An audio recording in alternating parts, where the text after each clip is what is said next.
بسم الله ساعد la socotaan qofka bini aadanka ah oo ilaahay abuuray meesha ugu sareyso ee maamusho waa maskaxda Soomaaliya bini aadanka waa intelligence-ga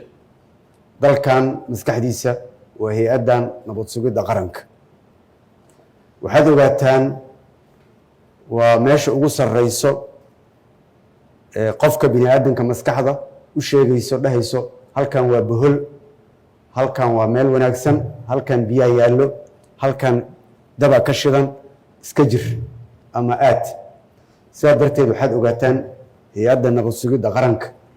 saan aniga aaminsanahay sida caalamku aaminsan yahay waa hay'adda kaliya ee dalka ka badbaadiso wixii caqabad ah wixii dhib ah ee dalkan iyo dadkiisa ku soo socdo anigana kariisal wasaare ahaan waxaan idiin sheegayaa inaan mar kasto maalin kasto habeen kasto aan ku waabiristo kuna seexdo hay'adan inay tahay hay'adda ugu wanaagsan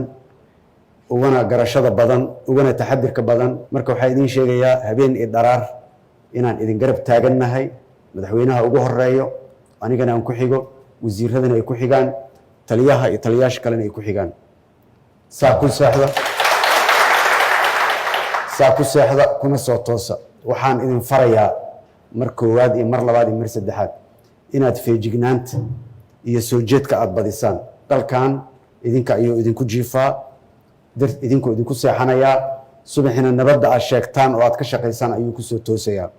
waxaan rabaa halkan inaan ka xuso walaalaheen saraakiishii shaqaalihii ku naf waayey halgankan dheer ee waddankan lagu soo islaaxinayay lagula dagaalamayay argagixisada ay ugu horeyso al-shabaab iyo kuwo kaloo nabadda diidanba inuu ilaahay naxariistii janno siiyo annagana aan u ducayno waxaan kaloo rabaa inaan idiin sheego waa la socda waa hay-adda keliya oo dhaqaale isaga aruuriso koodii dhaawacma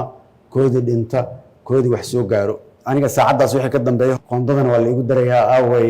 injineer Cabbaas waxaan rabaa bil kasto in aan qayb ka noqdo bixintaas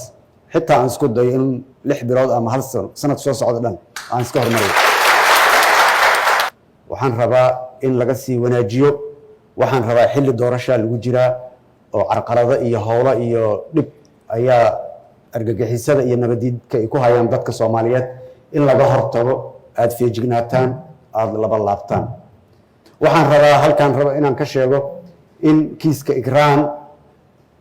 oo weli noo taagan yahay aan rabo maanta inaan ku wareejiyo xeer ilaaliyaha maxkamadda ciidamada qalabka sido waxaan rabaa in hay'addaas oo niisa ay la shaqayso si dhow hufnaan ay ula shaqayso xeer ilaaliyaha maxkamadda ciidamada qalabka sido waqti kasto iyo goor kasta in ilbaabaha loo furo mid kasto iyo qof kasto idinka mid ah gabar hadday tahay iyo wiil hadday tahayna si dhow aad ula shaqaysaan maxaa yeelay qof kastoo idinka mid ah cadaaladaas ayuu annaga dhan nooga baahan yahay soo maha idinkana saas ayaa idinkaga baahan yahay inaad la shaqaysaan waxaan farayaa wasiirka waxaan farayaa taliyaha dhammaan inay la shaqeeyaan iyo dhammaan saraakiisha kala duwan ee hadda niis waxaan ilaahay idinkaga baryayaa inuu